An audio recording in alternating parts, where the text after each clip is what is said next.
नमस्कार दोस्तों, मैं जीत कुमार स्वागत करता हूं आप सभी का राउज आईएएस के डीएनएस हिंदी प्रोग्राम में। आज हम द हिंदू, इंडियन एक्सप्रेस के जितने भी महत्वपूर्ण आर्टिकल हैं जो आपके अपकमिंग यूपीएससी सीएससी की परीक्षा, चाहे वो प्रीलिम्स की हो चाहे मेंस की हो, उसके लिए ये आर्टिकल्स जो है इंपॉर्टेंट साबित हो सकते हैं। तो चलिए, कौन कौन से ऐसे आर्टिकल्स हैं जो हमें डिस्कस करने हैं आज की इस क्लास में, आज के इस लेक्चर में, उनको एक बार देख लेते हैं। तो बेसिकली आज के इस लेक्चर में हम 3 आर्टिकल्स डिस्कस करेंगे, जो कि पहला आर्टिकल होगा उड़ने वाली गिलहरी से संबंधित, ठीक है, फ्लाइंग स्क्वेरल से संबंधित, जो कि मिली आपकी नामदफा नेशनल पार्क में। कहां पर है? अरुणाचल प्रदेश में। चलिए इसकी बात करेंगे, और जो कि आपको ये आर्टिकल देखने को मिल जाएगा द हिंदू के पेज नंबर 16 पर। फिर उसके बाद एक मलेरिया की एक दूसरी वैक्सीन को अप्रूव किया है डब्ल्यूएचओ ने, ठीक है। ऑलरेडी वर्ल्ड में एक वैक्सीन थी, लेकिन ये दूसरी वैक्सीन है जिसको अप्रूव किया है डब्ल्यूएचओ ने, एंड ये आपको देखने को मिलेगा अगेन द हिंदू के पेज नंबर 16 पर, ठीक है। तीसरा article national Human Right commission या राष्ट्रीय मानवाधिकार आयोग से संबंधित है, जो कि आपको देखने को मिलेगा द हिंदू के पेज नंबर 3 पर। वैसे तो ये तीनों के तीनों आर्टिकल प्रीलिम्स के लिहाज से भी इंपॉर्टेंट है, बल्कि मैं बेसिकली ये जो राष्ट्रीय मानवाधिकार आयोग है इसको मेंस के हिसाब से भी डिस्कस करेंगे, और बाकी तीनों के तीनों आर्टिकल अगेन मैं कहूंगा कि प्रीलिम्स के हिसाब से बेहद महत्वपूर्ण है। और प्रीलिम्स का क्वेश्चन में भी एनएचआरसी से भी पूछा जा सकता है, मलेरिया की वैक्सीन से पूछा जा सकता है, या फिर उड़ने वाली गिलहरी से संबंधित जो नामदफा नेशनल पार्क है। हालांकि नामदफा नेशनल पार्क के बारे में कई बार यूपीएससी क्वेश्चन पूछ चुकी है, और फिर से यह संभावना है कि फिर से यहां से क्वेश्चन पूछ लिया जाए। तो चलिए सबसे पहले आर्टिकल डिस्कस करते हैं।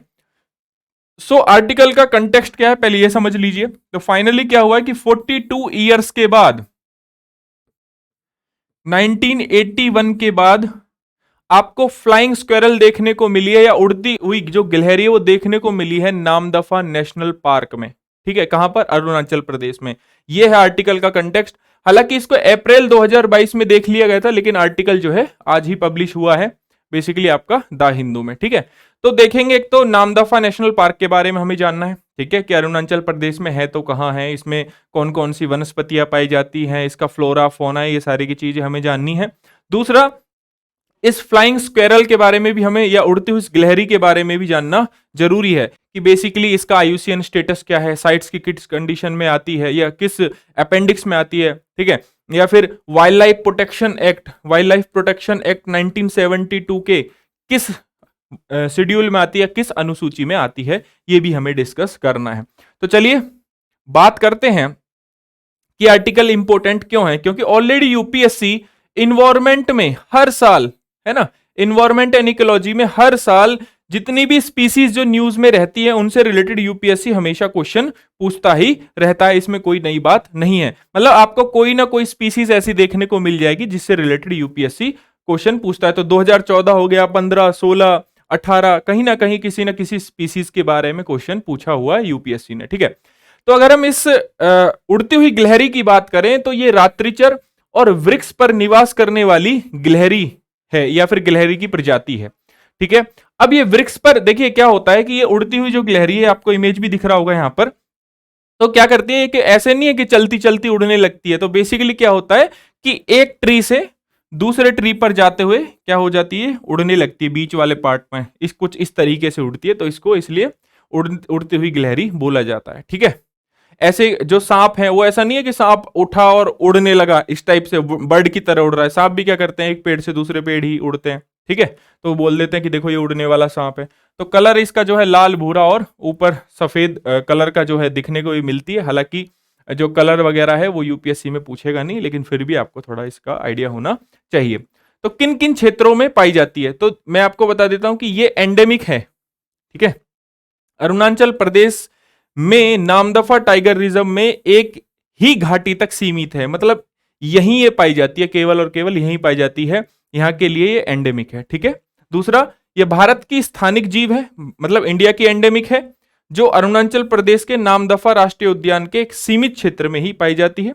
और लास्ट टाइम इसको देखा गया था 1981 में, एंड देन अभी फिर दोबारा से अप्रैल 2022 में भी इसको फिर से देखा गया था। आर्टिकल थोड़ा अभी पब्लिश हुआ है, ठीक है। चलिए बात करते हैं इसके जैसे आईयूसीएन स्टेटस की। मैंने कहा था कि इसका आईयूसीएन जो स्टेटस है वो क्या है, तो क्रिटिकल इंडेंजर्ड जो है, क्रिटिकल इंडेंजर्ड जो है इसका क्या है, आईयूसीएन स्टेटस है। अगर साइट्स की बात करें तो साइट्स के अपेंडिक्स 2 में, ठीक है, साइट्स के जो है अपेंडिक्स 2 में ये शामिल है। और हम बात करते हैं वाइल्ड लाइफ प्रोटेक्शन एक्ट, यानी कि भारतीय वन्य जीव संरक्षण अधिनियम 1972 की, तो यहां पर ये शेड्यूल 1 में है, अनुसूची 1 में इसको शामिल किया गया, मतलब ये हाईली प्रोटेक्टेड है। ठीक है, तो भाई आपको अगर यहां देखेंगे आईयूसीएन की लाल सूची में आपको गंभीर रूप से लुप्तप्राय यानी कि क्रिटिकल इंडेंजर्ड आपको देखने को मिलेगी। ठीक, अगर हम बात करें वाइल्ड लाइफ प्रोटेक्शन एक्ट 1972 की, तो ये आपको प्रथम सूची में, अनुसूची में देखने को मिलेगी। और साइट्स की अगर हम बात करें तो अपेंडिक्स 2 में देखने को ये आपको मिल जाएगी। ठीक, इसका आईयूसीएन स्टेटस, साइट्स का status and wild life protection act 1972 का जो स्टेटस है वो जानना बहुत जरूरी है। क्यों? क्योंकि उसके बेसिस पर भी यूपीएससी में एक लाइन का जो है आपको स्टेटमेंट देखने को मिल सकता है। ठीक है, मान लो 1 2 3 करके अगर आपसे पूछेगा तो। चलिए नामदफा नेशनल पार्क के बारे में जानते हैं। तो सबसे पहले किसी भी चीज के बारे में अगर हमें जानना है तो एटलीस्ट उसकी हम लोकेशन देख लें। तो नामदफा नेशनल पार्क अगर देखेंगे आप अरुणाचल प्रदेश में ईस्ट साइड है ना, यहां पर ओवरऑल आपको अरुणाचल प्रदेश में यहां पे आपका देखने को मिलेगा नामदफा नेशनल पार्क। ठीक, तो नामदफा नेशनल पार्क के बारे में जानते हैं। कामलांग वन्यजीव अभ्यारण्य के साथ यह राष्ट्रीय उद्यान अरुणाचल प्रदेश के पूर्वी छोर पर भारत, चीन और म्यांमार की सीमा के निकट है। ठीक है, पटकोइंगबूम और मिसमी पहाड़ियों के बीच ये स्थित है। और अगर बात करें भारत का चौथा सबसे बड़ा नेशनल पार्क यही है। ठीक, इस राष्ट्रीय उद्यान के उत्तरी क्षेत्र में सबसे निचले भाग में सदाबहार वन मतलब एवरग्रीन फॉरेस्ट एंड ऊपर मिलते हैं अल्पाइन। ठीक है, इसके उच्च क्षेत्रों में अल्पाइन प्रकार के वन भी पाए जाते हैं। तो सदाबहार और अल्पाइन दोनों के दोनों प्रकार के जो वन है वो यहां पर आपको देखने को मिल जाएंगे। तो इस बात को जरा आप स्टार करके नोट कर लीजिएगा। एंड देन दफाबूम इस राष्ट्रीय उद्यान का सबसे उच्चतम बिंदु है। तो नामदफा नेशनल पार्क से रिलेटेड कुछ महत्वपूर्ण बिंदु जो आपको याद रखने हैं कि भाई 4th सबसे बड़ा नेशनल पार्क है। दूसरा, दफाबूम यहां पर सबसे उच्चतम बिंदु है। तीसरा कि भाई ये आपका बेसिकली पूर्वी साइड है, बेसिकली आपका अरुणाचल प्रदेश में पूर्वी साइड है। और कहां पर है? अरुणाचल प्रदेश में है। तीसरा, कामलांग वाइल्ड लाइफ सेंचुरी के साथ यह राष्ट्रीय उद्यान अरुणाचल प्रदेश के पूर्वी छोर पर है, मतलब इससे कहीं ना कहीं आपको बॉर्डर लगाता है। ठीक है, और क्षेत्रफल के आधार पर आपका 4th स्थान पर है या 4th नंबर पर है। अल्पाइन और सदाबहार वन दोनों प्रकार के वन यहां पर पाए जाते हैं। तो ये कुछ बेसिक चीजें हैं जो नामदफा नेशनल पार्क के बारे में आपको पता होनी चाहिए और भविष्य में यूपीएससी प्रीलिम्स से रिलेटेड सवाल यहां से पूछ सकता है। फिर बात करते हैं उद्यान में पाए जाने वाले कुछ प्रमुख जीव। तो बेसिकली जैसे स्नो लेपर्ड है, यहां पर पाया जाता है। एक तो गिलहरी है, ये तो पाई जाती है। इसके अलावा स्नो लेपर्ड, ठीक है, जो कि सुभेद्य कैटेगरी में है आईयूसीएन के। इसके अलावा आपको तेंदुआ, बाघ, क्लाउडेड लेपर्ड आईयूसीएन के सुभेद्य कैटेगरी में है। तो ये 4 प्रकार की जो बिल्लियां हैं, बिल्लियों की ही प्रजाति है बेसिकली आपके जो लेपर्ड है, तो यहां पर पाई जाती है। एक तो क्लाउडेड लेपर्ड आपको याद रखना है, ठीक है, एक तो क्लाउडेड लेपर्ड आपको याद रखना है, ठीक है। उसके अलावा स्नो लेपर्ड, तो क्लाउडेड लेपर्ड, स्नो लेपर्ड, ठीक है, 1 2, और इसके अलावा तेंदुआ और बाघ, तेंदुआ और आपका बाघ, ये चारों के चारों यहां पर देखने को हमें मिल जाते हैं। ठीक है, तो may be UPSC Namdapha national park में फिर से इन स्टेटमेंट्स के आधार पर, इनमें से किसी स्टेटमेंट के आधार पर, कि मतलब ऐसे पूछ सकता है कि नॉर्मली कि ऐसा राष्ट्रीय उद्यान के बारे में बताइए जहां पर जैसे अल्पाइन या फिर सदाबहार वर्षावन मिलते हों, या फिर यहां पर हिम तेंदुआ और बेसिकली क्लाउडेड लेपर्ड दोनों मिलते हैं। इस आधार पर उड़ने वाली गिलहरी यहां पर पूछते हैं। तो ऐसा कुछ स्टेटमेंट बना के एंड देन ABCD में आपको नेशनल पार्क का नाम दोबारा से दे सकता है। तो इस टाइप से भी क्वेश्चन यूपीएससी प्रीलिम्स में पूछ सकता है। ठीक है, तो आई होप ये सारी की सारी चीजें अब आपको समझ में आ गई होंगी। तो चलिए इसी के बेसिस पर एक अभ्यास प्रश्न मैं आपको दे देता हूं। तो नामदफा में उड़ने वाली गिलहरी से संबंधित निम्नलिखित कथनों पर विचार करें और सत्य कथन हमें यहां पर बताना है। ठीक है, पहला स्टेटमेंट, यह एक रात्रिचर और वृक्ष पर निवास करने वाली गिलहरी की प्रजाति है। बिल्कुल सही है, हमने डिस्कस किया था। यह पूर्वोत्तर भारत के अरुणाचल प्रदेश की एक स्थानिक जीव है। आईयूसीएन की लाल सूची में गंभीर रूप से लुप्तप्राय, ठीक है, जीव के रूप में यह वर्गीकृत किया गया है। तो एक स्टेटमेंट आपको मैंने यहां पे क्लियर कर दिया।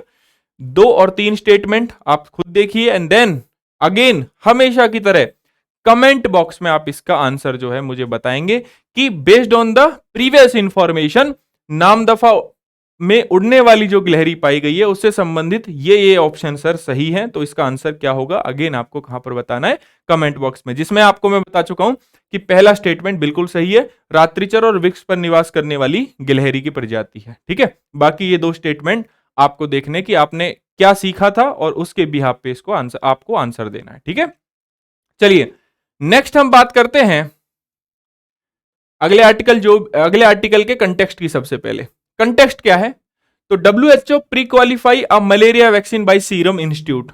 सो अगेन क्या हुआ है कि WHO की जो दूसरी वैक्सीन है उसको बेसिकली डेवलप करी थी R21 Matrix M malaria vaccine, जो कि डेवलप की थी Oxford University, manufacture by Serum Institute of India. तो इसको अप्रूव कर दिया किसने, WHO ने। ठीक, तो ये अगेन एक इंपॉर्टेंट न्यूज बन जाती है, भविष्य में पूछा जा सकता है कि R1 मैट्रिक्स एम। अब देखिए इसका ना कोई हिंदी वर्ड ऐसा कुछ है नहीं कि हिंदी में इसको आप लिखेंगे, तो आप इसको इंग्लिश में ही याद करिएगा वैक्सीन के नेम को। ठीक है, तो R1 मैट्रिक्स एम जो है ये किससे रिलेटेड वैक्सीन है, ऐसा पूछा जा सकता है कि फिर आपसे ऑप्शन आपको दे देंगे कि डेंगू से रिलेटेड है, किससे रिलेटेड, तो मलेरिया से रिलेटेड है, आपको याद होना चाहिए। ठीक है, और इससे भी पहले एक मॉस्क्यूरिक्स करके एक वैक्सीन आई है जो कि WHO ने पहले भी अप्रूव की हुई है। ठीक है, तो बात करेंगे यहां पर मलेरिया की। देखिए अगर हम मलेरिया की बात करें तो मलेरिया मादा एनोफिलीज के काटने से होता है ना, मादा एनोफिलीज के काटने से होता है। तो एक बेसिकली प्लाज्मोडियम परिजीवी के कारण मलेरिया आपका होता है।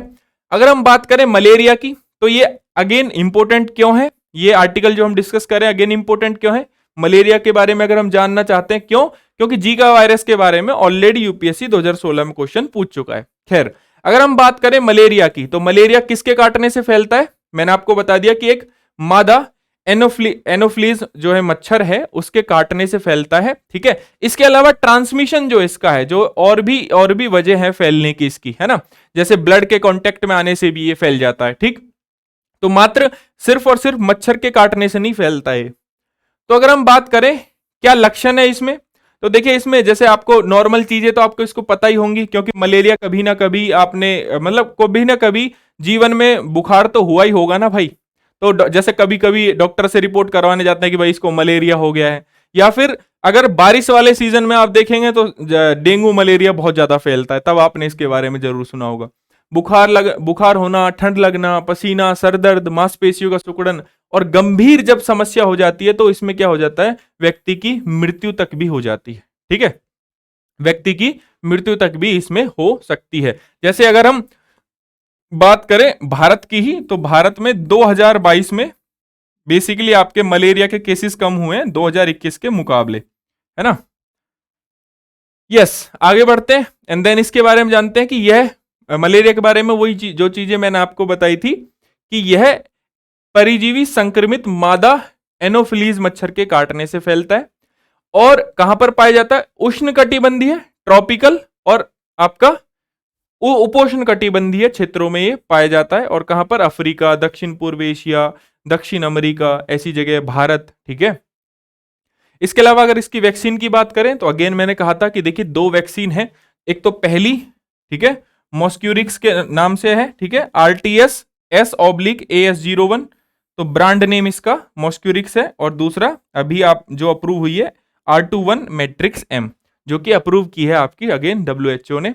तो ये जो दो वैक्सीन है, मे बी संभावना ऐसी है कि यूपीएससी देखिए आसान से आसान सवाल भी पूछता है, टफ से टफ सवाल भी पूछता है। ठीक है, तो आसान सवाल में पूछ सकता है कि मे बी कि R21 Matrix M related to which of the following करके, recently seen in the news related to which of the following. ठीक है, तो आपको वहां पर ऑप्शन दे देगा डिफरेंट चीजें कि ये कोई सैटेलाइट है या फिर ये कोई भाई आपका वैक्सीन है, ठीक है, मलेरिया की वैक्सीन है, डेंगू की वैक्सीन है, कुछ भी पूछ देगा, इनमें से कोई नहीं, ऐसे करके आपको ऑप्शन पूछ सकता है। अगर हम बात करें मलेरिया की, तो भारत ने 2016 में मलेरिया के उन्मूलन के लिए 2030 तक मलेरिया को खत्म करने के लिए एक राष्ट्रीय फ्रेमवर्क शुरू किया था? 2030 तक मलेरिया मुक्त भारत। ठीक। 2021 में डब्ल्यूएचओ ने क्या करा? E2025 नाम की पहल शुरू करी थी और इसमें यह कहा था कि 2025 तक ना हम इसके संक्रमण को रोक देंगे। कितने देशों में? E2025 मतलब 25 देशों में हम क्या करेंगे, इसके जो ट्रांसमिशन है, इसके जो बेसिकली संक्रमण है, उसको हम फैलने से रोकेंगे 2025 तक। ये पहल थी डब्ल्यूएचओ की। तो एक तो आपको पहल याद रखनी है डब्ल्यूएचओ की, क्या पहल थी? E2025। ठीक है, E2025 क्या करने के लिए? अगेन मलेरिया के संचरण को रोकने के लिए E2025 पहल को क्या करा है? शुरू किया है डब्ल्यूएचओ ने। ठीक है, चलिए आगे बढ़ते हैं। अगेन इसके आधार पर एक अभ्यास प्रश्न मैं आपको दिए देता हूं और उसका आंसर आपको कहां देना है? अगेन कमेंट बॉक्स में देना है, जो भी मैंने आपको मलेरिया के बारे में सिखाया है। देखिए मोटी मोटी चीजें आपको जो मलेरिया के बारे में जाननी है, कोई ऐसी इतनी बड़ी न्यूज नहीं है। जैसे जीका वायरस के ऊपर क्वेश्चन बना है, तो मलेरिया के ऊपर बहुत रेयर संभावना है कि बेसिक बेसिक चीजें ही होती हैं वैसे तो, लेकिन भविष्य में पूछ ले तो मलेरिया के बारे में क्या याद रखना है कि भाई जो प्लाज्मोडियम परिजीवी है उसके कारण ये फैलता है। मादा एनफ्ली जो मच्छर है उसके काटने से ये फैलता है। ठीक है, ये दो चीजें हो गई। तीसरा क्या है? लक्षण याद रखने हैं। लक्षण वैसे पूछेगा नहीं, लेकिन मतलब एक्सट्रीम केस में लोगों की मृत्यु भी हो जाती है। अगर कोई ये पूछे आपसे कि क्या इससे रिलेटेड वैक्सीन, पूरे वर्ल्ड में कोई वैक्सीन नहीं है, तो ऐसा कुछ भी नहीं है। इससे रिलेटेड अब 2 वैक्सीन है। पहली डब्ल्यूएचओ मॉस्क्यूरिक्स के नाम से जो ब्रांड नेम है वो कर चुका है, एंड दूसरी R21 जो ब्रांड R21 मैट्रिक्स M जो ब्रांड है। ठीक है, 2 चीजें ये हो गई जो आपको, 2 चीजें ये हो गई जो हमेशा ही आपको याद रखनी है। ठीक है, चलिए पहला ऑप्शन देख लेते हैं। मलेरिया से संबंध संदर्भ में निम्नलिखित कथनों पर विचार करें और कौन सा कथन सही है। ठीक है, मच्छर का काटना मलेरिया के संचरण का एकमात्र ज्ञात तरीका है। तो मैंने आपको यह बताया था कि मात्र मच्छर के काटने से ही नहीं मलेरिया फैलता है, इसके अलावा भी ऐसे बहुत सारे कारण हैं जिनकी वजह से मलेरिया फैलता है, जैसे ब्लड ट्रांसमिशन की वजह से भी फैल सकता है। ठीक है, दुनिया में मलेरिया के लिए कोई भी स्वीकृत टीका नहीं है। अब आप सोचिए कि मैं बार बार ये कह रहा हूं कि 2 वैक्सीन अवेलेबल है मलेरिया के लिए। एक तो मैट्रिक्स है ना, matrix M, R1 matrix M, मतलब इतनी बार मैं उसको रिपीट करूंगा कि ऑटोमेटिकली आपको याद हो जाएगी। और अगर आपने इसको रिवाइज भी नहीं किया और मान लीजिए प्रीलिम्स आप दे रहे हैं, तो कहीं ना कहीं हिट करेगी माइंड में, है ना, सबकॉन्शियस माइंड में वो आ जाएगा। भारत का लक्ष्य 2030 तक मलेरिया उन्मूलन का है। ठीक है, तो ये भी मैं आपको बता चुका हूं। साथ ही में मैंने एक डब्ल्यूएचओ का E2025 के बारे में भी आपको बताया कि 25 देशों में क्या करना है? मलेरिया के संक्रमण को या मलेरिया के ट्रांसमिशन को फैलने से रोकना है 25 देशों में 2025 तक। डब्ल्यूएचओ ने यह पहल शुरू करी है। कब करी थी? 2021 में, E2025। ठीक है, यहां तक चीजें समझ में आ गई। तो इन्हीं ऑप्शंस के आधार पर अगेन आपको क्या देना है? कमेंट बॉक्स में एक आंसर देना है कि इससे रिलेटेड जो है कौन से ऑप्शन सही है, कितने ऑप्शन सही है, कितने गलत हैं। ठीक है, तो जो भी इसका आंसर है कमेंट बॉक्स में आप दीजिए। चलिए अगला आर्टिकल डिस्कस करते हैं। नेशनल ह्यूमन राइट कमीशन से रिलेटेड है अगला आर्टिकल, जो कि हमें मेंस और प्री दोनों के हिसाब से डिस्कस करना है।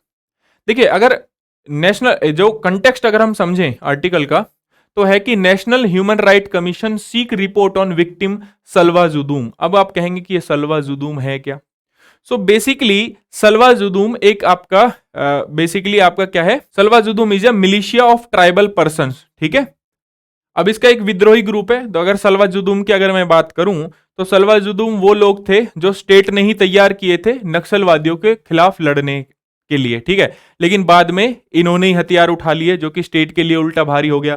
तो एक फेमस केस था 2011 का एक फेमस केस था, या तो सलवा जुदूम केस भी कहते हैं या नंदिनी सुंदरानी केस 2011, जिसमें सलवा जुदूम को सुप्रीम कोर्ट ने अनकॉन्स्टिट्यूशनल घोषित कर दिया था, अवैध घोषित कर दिया था और उसको बंद करने की सलाह दी थी सरकार को। ठीक है, तो ये रहा आपका सलवा जुदूम के बारे में कि सलवा जुदूम थे क्या।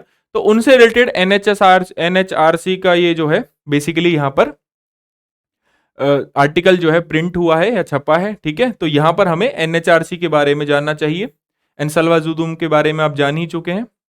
सो ओवरऑल अगर हम बात करें नेशनल ह्यूमन राइट कमीशन की, तो नेशनल ह्यूमन राइट कमीशन हालांकि 1993 में बनाया गया। अब क्यों बनाया गया, चलिए इसके ऊपर एक कहानी आपको थोड़ी सी मैं बता देता हूं। देखिए ओवरऑल अगर आप देखेंगे तो हमारे कॉन्स्टिट्यूशन में ह्यूमन राइट की हमारा कॉन्स्टिट्यूशन बात नहीं करता। हमारा कॉन्स्टिट्यूशन बात करता है फंडामेंटल राइट्स की, हमारे मूलभूत जो अधिकार हैं या मूल अधिकार हैं उनकी हमारा जो कॉन्स्टिट्यूशन है वो बात करता है। और उसके बेसिकली उसके संरक्षण के लिए हमारे यहाँ कौन कौन, जैसे सुप्रीम कोर्ट हो गया, हाई कोर्ट हो गया।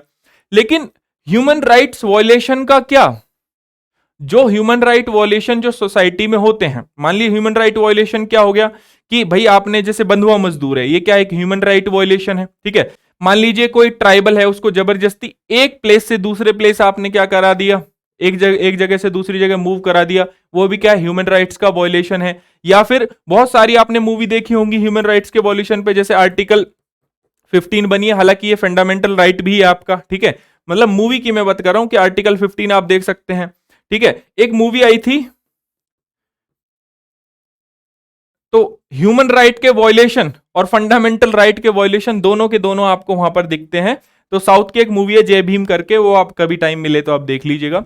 तो धीरे धीरे अब क्या हो रहा है कि ये फंडामेंटल राइट का धीरे धीरे विस्तार हो रहा है, सुप्रीम कोर्ट इंटरवीन कर रहा है और धीरे धीरे क्या कर रहा है कि आर्टिकल 21 को क्या बन रहा है, इनलार्ज कर रहा है, विस्तारित कर रहा है पूरे तरीके से, जो कि धीरे धीरे हम ह्यूमन राइट्स की ओर बढ़ते जा रहे हैं। जहां पर जैसे अब इन सारी चीजों के लिए, जैसे हमारे पास फंडामेंटल राइट के लिए सारी चीजें तो ऑलरेडी थी, लेकिन ह्यूमन राइट के पास लिए हमारे पास कुछ भी नहीं था, ठीक है। देन 1993 में हमने क्या करा, human right, national Human Right commission बनाया, ठीक है, पेरिस प्रिंसिपल्स के आधार पर। सो बेसिकली जो यूनिवर्सल ह्यूमन राइट के कुछ नियम है, उन नियमों के आधार पर हमने 1993 में नेशनल ह्यूमन राइट कमीशन को बना दिया था, ठीक है।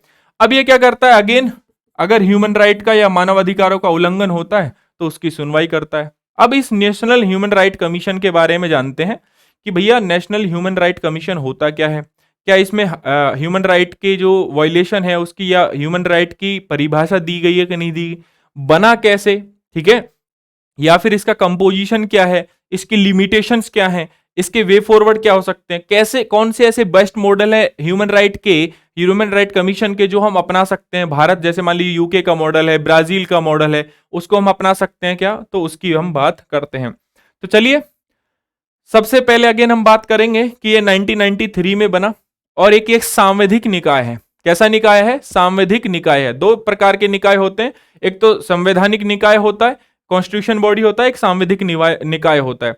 तो जो संवैधानिक निकाय होता है, जैसे किसी आर्टिकल में कोई मेंशन है, जैसे अगर हम बात करें निर्वाचन आयोग की, इलेक्शन कमीशन की, है ना, तो इलेक्शन कमीशन क्या है आपका एक संवैधानिक आयोग है। जबकि अगर हम बात करें आपके ह्यूमन राइट कमीशन की, तो ये कैसा एक सांविधिक निकाय है, स्टैट्यूटरी बॉडी है, ठीक है।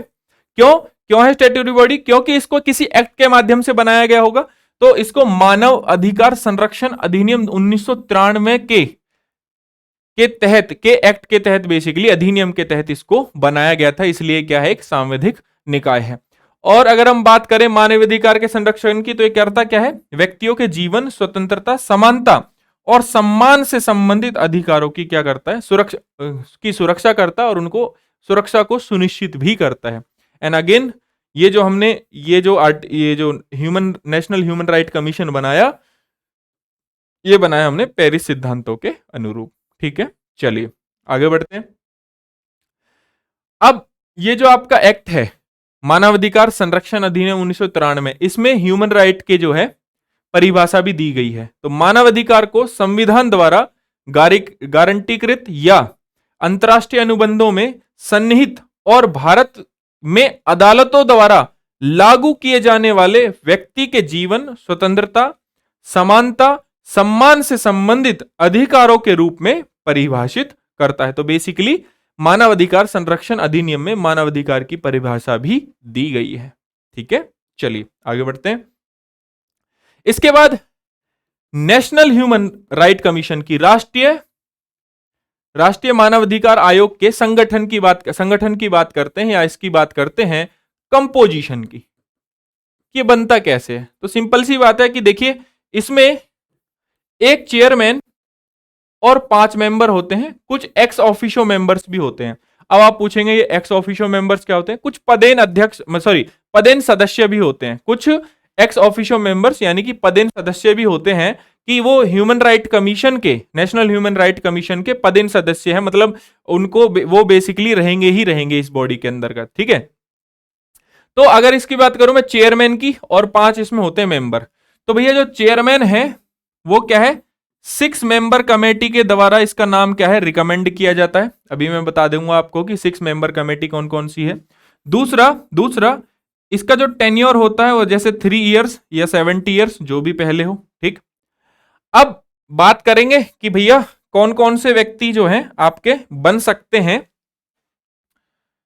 अध्यक्ष। तो अगर अध्यक्ष की बात करें तो भारत के पूर्व मुख्य न्यायाधीश या सर्वोच्च न्यायालय का न्यायाधीश अगर कोई है, तो सुप्रीम कोर्ट का या तो retired chief justice of India या आपका सुप्रीम कोर्ट का कोई जज इसके अध्यक्ष बनने के लायक होता है, ठीक है।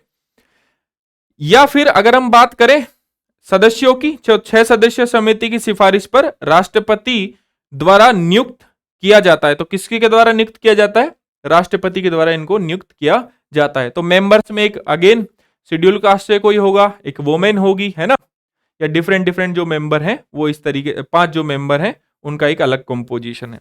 तो अगर आपको बेसिकली नियुक्त करना है मेंबर्स को या अध्यक्ष को, तो एक 6 सदस्यीय समिति की सिफारिश पर राष्ट्रपति के द्वारा अध्यक्ष को नियुक्त किया जाता है। तो वो 6 सदस्य या 6 मेंबर कमेटी कौन कौन सी होती है, 6 मेंबर्स कमेटी के बारे में हम बात करेंगे कि ऐसी कौन सी कमेटी है जो नाम को रिकमेंड करती है। तो देखिए सबसे पहले उसमें आता है, आई होप आप नोट करते जा रहे हैं, पीएम, प्राइम मिनिस्टर, भारत के प्रधानमंत्री होते हैं उस कमेटी में। 6 मेंबर में दूसरे में होते हैं होम मिनिस्टर, गृह मंत्री, लीडर ऑफ अपोजिशन, चाहे वो लोकसभा का हो चाहे राज्यसभा का हो, ठीक है, विपक्ष का नेता, ठीक है, डेप्यूटी चेयरमैन,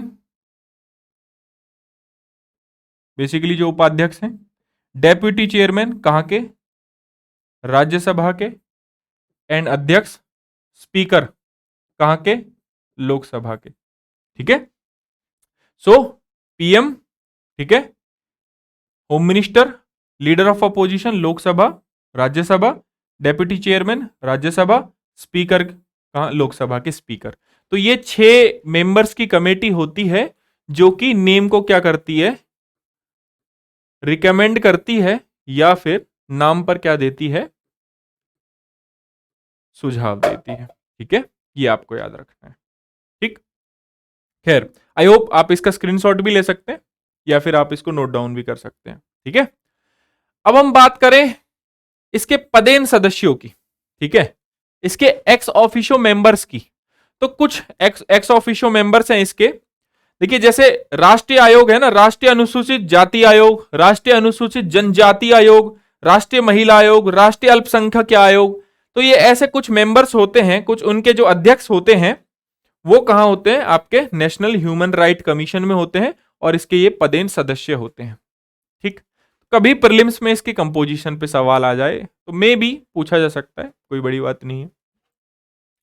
चलिए अब बात करते हैं मानव अधिकारों के कार्य की, ठीक है।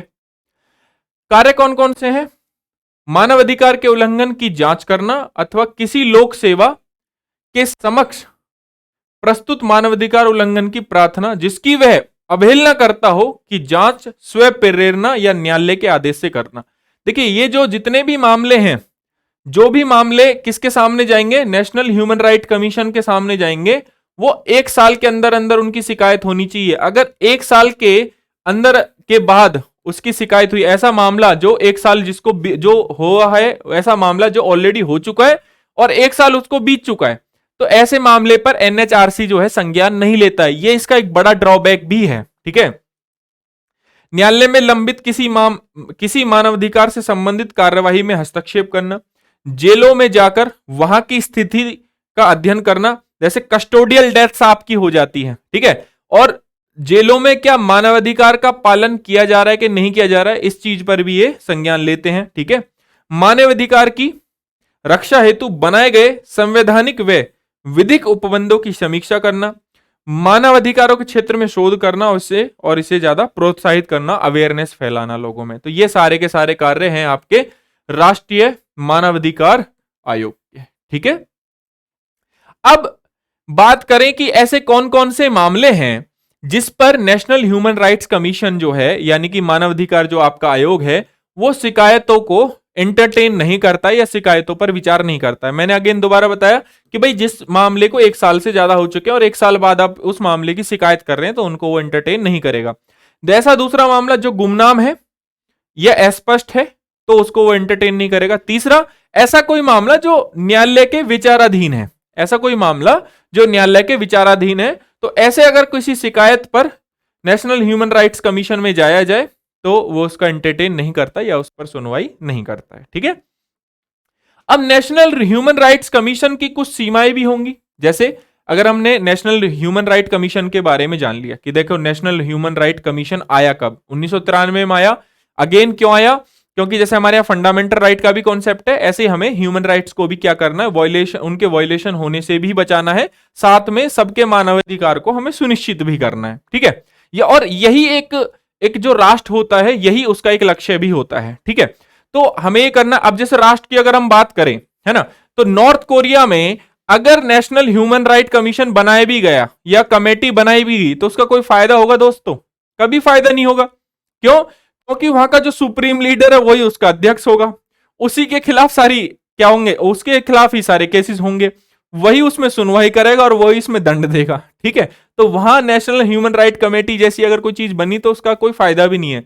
लेकिन भारत जैसे लोकतंत्र में जहां हम एक और फंडामेंटल राइट को विस्तार, फंडामेंटल राइट का सुप्रीम कोर्ट जैसे जो संस्थान है वो उसका विस्तार कर रहे हैं, पूरी तरीके से उसको एक्सपेंड कर रहे हैं, तो साथ ही साथ हम लोगों के जितने भी ह्यूमन राइट्स हैं, जो भी मानवाधिकार हैं, उनको क्या है सुनिश्चित भी हम कर रहे हैं। तो तभी एक जो राष्ट्र है वो एक बेहतर जो राष्ट्र है वो निखर कर सामने आता है या एक बेहतर राष्ट्र बनता है। कोई भी देश तभी एक बेहतर राष्ट्र बनता है जब ये फंडामेंटल राइट और आपके जो आपके ह्यूमन राइट्स हैं वो दोनों के दोनों इंश्योर हो। ठीक है, तो हमारे नेशनल ह्यूमन राइट कमीशन में ना कुछ सीमाएं हमें देखने को मिलती हैं। सबसे पहली सीमा, जो सबसे बड़ा ड्रॉबैक ये है कि भाई हम 1 ईयर से ज्यादा, 1 वर्ष से अगर ज्यादा कोई केस या ह्यूमन राइट के वॉयलेशन की कोई शिकायत लेके गया हमारे वहां पर ह्यूमन राइट कमीशन में, तो उसको एंटरटेन नहीं करते। सबसे पहली बात तो ये। दूसरा, उनके पास देखिए बजट की कमी है।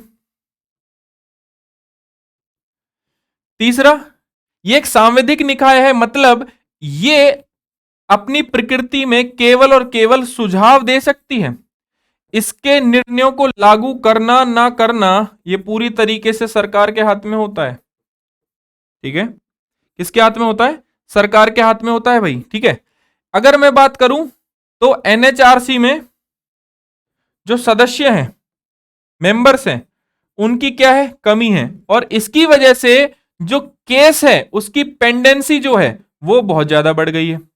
तो भाई इनके पास बजट नहीं है, 1 साल से ज्यादा की सुनवाई नहीं करते, सुझाव जो है निर्णय, सुझाव दे सकते हैं सरकार को, निर्णय लेना ना लेना ये किसके हाथ में है? सरकार के हाथ में है। अगेन एनएचआरसी में सदस्यों की बहुत ज्यादा कमी है, और एनएचआरसी मतलब उसके अलावा स्टेट ह्यूमन राइट कमीशन की भी अगर मैं बात करूं तो सदस्यों की कमी है, जिसकी वजह से केस की जो पेंडेंसी है वो बढ़ी है। इसके बाद जो ये मेंबर्स आप नियुक्त कर रहे हैं, जो आप चेयरमैन आप नियुक्त कर रहे हैं, आप हमें ये बताइए क्या ये जो चेयरमैन है, जैसे सुप्रीम कोर्ट के जज हो गए, हाई कोर्ट के जो जज हो गए, आपने इनको एज अ अध्यक्ष या एज अ आपने मेंबर इसमें चुन लिया या अपॉइंट कर दिया, आप हमें ये बताइए कि क्या इनके पास ह्यूमन राइट के वॉयलेशन से रिलेटेड या ह्यूमन राइट या मानव अधिकारों से संबंधित कोई विशेषज्ञता इनके पास है? तो उसका आधार क्या है? इसके बाद अगर हम बात करें कि 6 मेंबर की कमेटी नाम का सुझाव देती है कि कौन जैसे चेयरमैन होना चाहिए, तो उस नाम का सुझाव 6 मेंबर की कमेटी देती है। तो ऐसे में आप अगर नेशनल ह्यूमन राइट कमीशन से कैसे उम्मीद कर सकते हैं कि ये सरकार के पक्ष में झुकाव नहीं देगी, झुकी हुई नहीं होगी? क्यों? गवर्नमेंट के पक्ष में क्यों नहीं झुकी? क्यों? क्योंकि ये आफ्टर रिटायरमेंट क्या हो सकता है? आफ्टर रिटायरमेंट एक रोजगार का कारण बन सकता है, एम्प्लॉय का कारण बन सकता है, एम्प्लॉयमेंट का कारण बन सकता है। तो कहीं ना कहीं ये सरकार की ओर आपको झुकी हुई दिखे ही मिलेगी, या सरकार को जो सुझाव देती है वो एक बेसिकली बाध्यकारी नहीं है इस पर। तो एक कुछ हमें इश्यूज दिखाई देते हैं हमारे नेशनल ह्यूमन राइट कमीशन में, ठीक है। इसके बाद कौन कौन से सुझाव हैं जिससे नेशनल ह्यूमन राइट कमीशन को बेहतर किया जा सकता है? तो उनके जो निर्णय हैं उनको अगर सरकार ये बाध्यकारी कर दे कि इनके निर्णयों को लागू किया जाएगा, इफेक्टिव किया जाएगा पूरे तरीके से, तो नेशनल ह्यूमन राइट कमीशन की जो प्रभावशीलता है उसको बेसिकली उसमें बढ़ावा देखने को आपको मिलेगा, ठीक है। झूठी रिपोर्ट प्रस्तुत करने वाले सरकारी विभागों के खिलाफ कार्रवाई करने के लिए आयोग के पास स्पष्ट और अच्छी तरह से परिभाषित शक्तियां होनी चाहिए। तो मतलब कौन कौन सी पावर है, कहां कहां ये संज्ञान ले सकता है, कहां कहां संज्ञान नहीं ले सकता है, ये पूरे तरीके से स्पष्ट होना चाहिए, ठीक। यदि आयोग को समाज में सार्थक भूमिका निभानी है तो समाज के कुछ लोगों को, जो सिविल सोसाइटी है उसके कुछ लोगों को जो मानवाधिकार की रक्षा से रिलेटेड हैं या संबंध रखते हैं या उसमें कहीं ना कहीं संलिप्त हैं, उनको भी अपने में शामिल करना होगा, ठीक है। पुलिस जाति और दुर्व्यवहार की शिकायत मानव अधिकार आयोग का सबसे अधिक समय लागत, मतलब मानव अधिकार आयोग में सबसे लेट जो पहुंचती है वो कौन सी है? पुलिस जाति और दुर्व्यवहार की जो शिकायतें हैं मानव अधिकार आयोग का सबसे अधिक समय लगता है। मानव अधिकार वहां पर क्या है, बेसिकली आपकी ज्यादा जब समय लेती हैं तो ओवरऑल एक तो वहां तक पहुंच संभव नहीं है आम आदमी की, ठीक है। और पुलिस की जैसे शिकायत अगर वहां पर जा रही है तो वो क्या है, वो उसमें बहुत ज्यादा समय लग जाता है शिकायत में और शिकायत की जांच करने में। तो हम उसको अगर इन 3 से 4 बिंदुओं पे काम करेंगे तो नेशनल ह्यूमन राइट कमीशन जो है वो थोड़ा ज्यादा इफेक्टिव हो जाएगा। साथ ही में हम क्या कर सकते हैं कि हम ब्राजील जैसा मॉडल अपना सकते हैं, ठीक है। कुछ ऐसे बेस्ट मॉडल्स हैं हमारे सामने जिसको हम अपना सकते हैं। जैसे ब्राजील के कुछ प्रांतों में पुलिस लोकपाल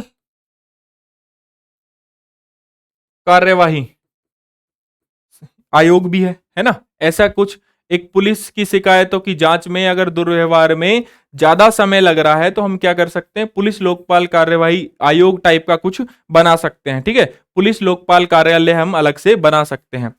या फिर हम यूनाइटेड किंगडम की तरह क्या कर सकते हैं, यूनाइटेड किंगडम की तरह हम स्वतंत्र पुलिस आयोग भी बना सकते हैं, स्वतंत्र पुलिस आयोग भी बना सकते हैं, ठीक है। मतलब एक पूरे तरीके से एक अलग एजेंसी बना सकते हैं, ठीक। इसके अलावा और क्या कर सकते हैं, दक्षिण अफ्रीका की तरह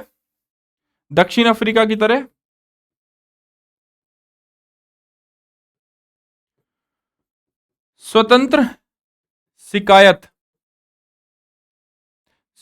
शिकायत आयोग या निदेशालय, ठीक है। स्वतंत्र शिकायत आयोग या फिर एक निदेशालय बना सकते हैं। तो इससे क्या होगा कि जो भी इश्यूज हैं, जैसे मान लीजिए कि किसी की कोई शिकायत आ रही है ह्यूमन राइट से रिलेटेड, तो आप सीधा स्वतंत्र शिकायत आयोग में आप चले गए। पुलिस से रिलेटेड अगर कोई आपके ह्यूमन राइट की, जैसे कस्टडी में डेथ हो गई किसी की, या कस्टडी में रेप हो गया किसी का, कस्टडी में मर्डर हो गया किसी का, ये ह्यूमन राइट वायलेशन ही तो है।